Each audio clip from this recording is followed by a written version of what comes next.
भोपाल से ये बड़ी खबर आ रही है, जहां पर मध्य प्रदेश राज्यसभा चुनाव से जुड़ी हुई ये बड़ी खबर है।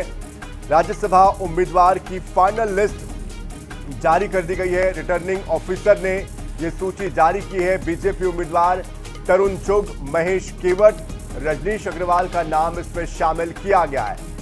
तो देखिए, भोपाल से ये खबर है, मध्य प्रदेश राज्यसभा चुनाव से जुड़ी खबर, जहां पर राज्यसभा के लिए उम्मीदवारों की जो स्क्रूटनी होनी थी, उसके बाद तीनों उम्मीदवार तरुण चुग, महेश केवट, रजनीश अग्रवाल के नाम शामिल कर लिए गए हैं।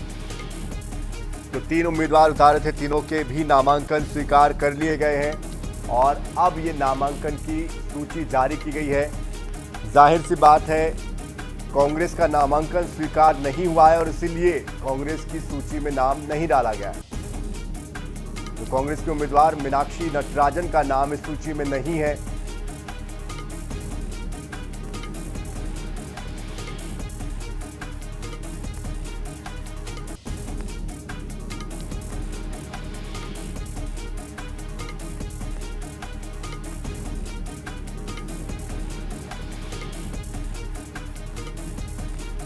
हम है वो अब सामने आ चुके हैं, जिसमें तरुण चुग, महेश केवट, रजनीश अग्रवाल के नाम शामिल हैं।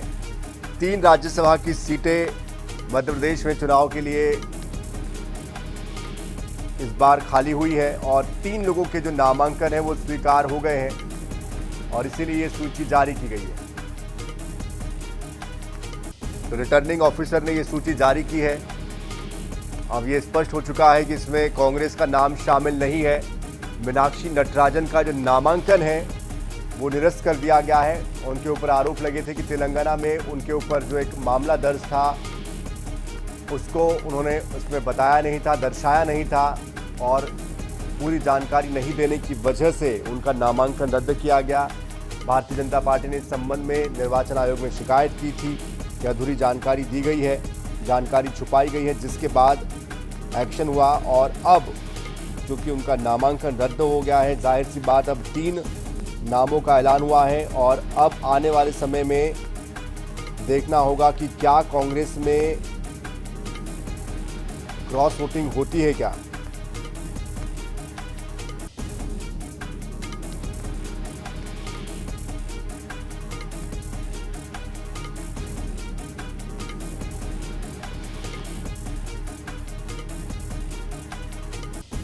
तो अगर क्रॉस वोटिंग होती है तो फिर महेश केवट तीसरे उम्मीदवार चुन लिए जाएंगे।